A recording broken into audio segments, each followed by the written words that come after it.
Question number 111. How many of the following organisms are autotrophic but lack photosynthetic pigments?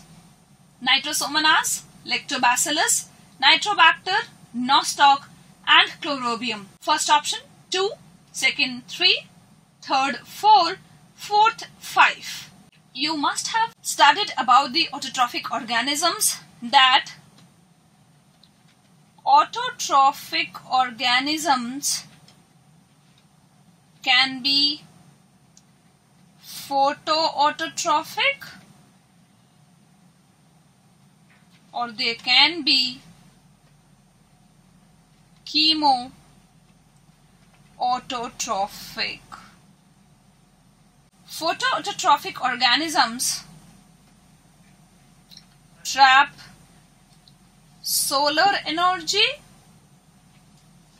with the help of photosynthetic pigments. It means they have photosynthetic pigments. But chemoautotrophic organisms use chemical energy to synthesize their food.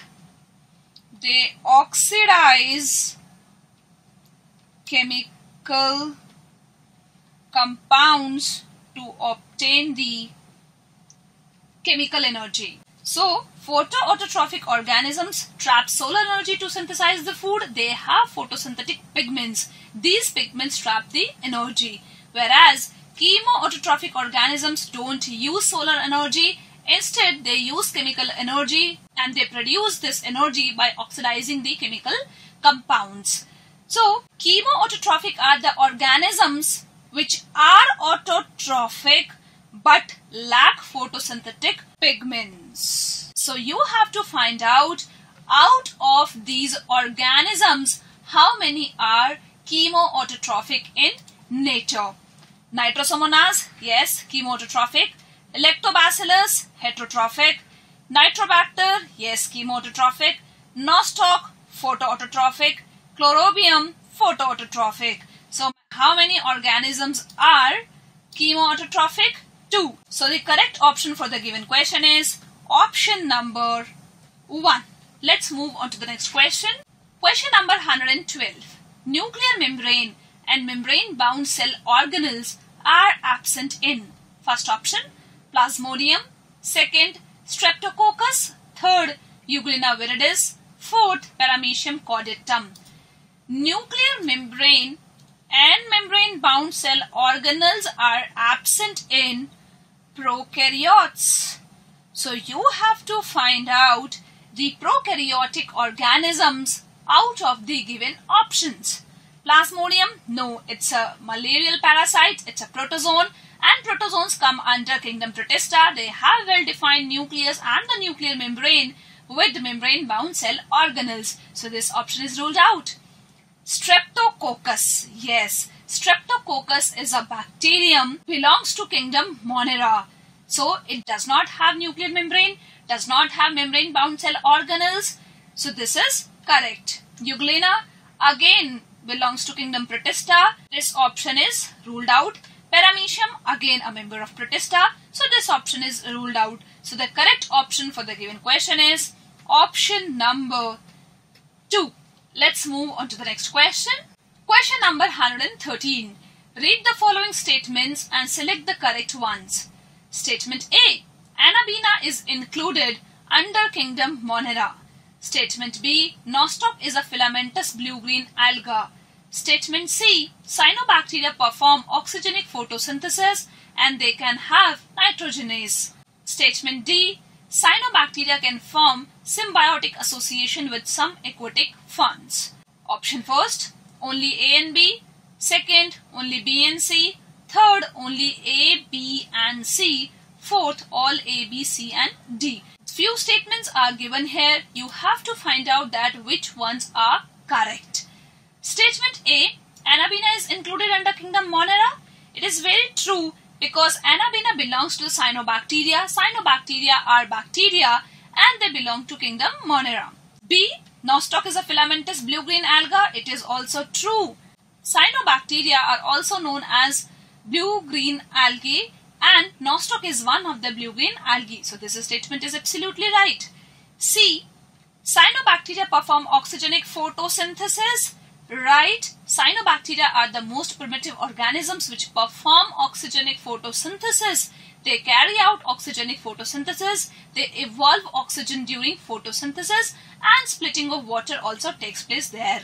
They can have nitrogenase. Yes, they have nitrogenase as they fix nitrogen, and nitrogenase helps in nitrogen fixation. So it is also correct. D. Cyanobacteria can form symbiotic association with some aquatic ferns. This is also correct, as some member of the cyanobacteria can form symbiotic mutual beneficial association with some aquatic ferns. For example, Cyanobacteria Anabina can form symbiotic association with water fern Azolla. So this is very known popular example of symbiotic association between cyanobacteria and the aquatic fern. So all statements are correct, and after seeing the options you can say option number 4 is the correct option. So the correct option for the given question is option number 4. Let's move on to the next question. Question number 114. Choose the incorrect statement. Option first, improving flavors and taste of tea is brought about by the activity of certain bacteria. Second, Monocystis and Giardia are protists. Third, for the first time bacteria were observed by A.V. Leeuwenhoek or Anton van Leeuwenhoek. Fourth, Bordeaux mixture is the first popular antibacterial mixture. Find out the wrong statement or the incorrect statement. See the first one, improving flavors and taste of tea, which is called as curing of tea, is brought about by the activity of certain bacteria. It is very true. You may be knowing about it that curing of tea can be done by Micrococcus candidans. So it is true. Second, Monocystis and Giardia are protist. Yes, Monocystis and Giardia both are parasitic protozoans, and protozoans come under protista, so both are protists. It is also true. Third, for the first time bacteria were observed by Anton van Leeuwenhoek. It is also true that for the first time Anton van Leeuwenhoek observed the bacteria under the microscope. So it is also true. Fourth one, Bordeaux mixture, the first popular antibacterial mixture.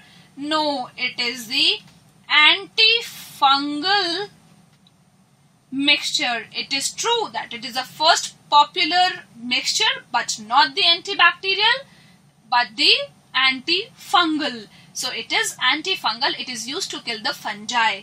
So the incorrect statement is the fourth one. So the correct option for the given question is option number 4. Let's move on to the next question. Question number 115. The taproot of mustard plant differs from fibrous root of wheat plant in first option, arising from the base of the stem. Second, absorbing water and minerals from the soil. Third, being direct elongation of the radicle. Fourth, not penetrating the soil deeply. How taproot of mustard differs from fibrous root of wheat? So you have to choose the feature of taproot. Taproot arises from the base of the stem? No. Fibrous root arises directly from the base of the stem, whereas taproot is the elongation of the radicle. Second, absorbing water and minerals from the soil? No, both taproot and fibrous roots absorb water and minerals from the soil because they are roots. So this option is also ruled out. Taproot is direct elongation of the radicle. Yes, it is the direct elongation of the radicle. It is very true. Fourth one, not penetrating the soil deeply. No, taproot deeply penetrates the soil. So the correct option for the given question is option number 3. Let's move on to the next question.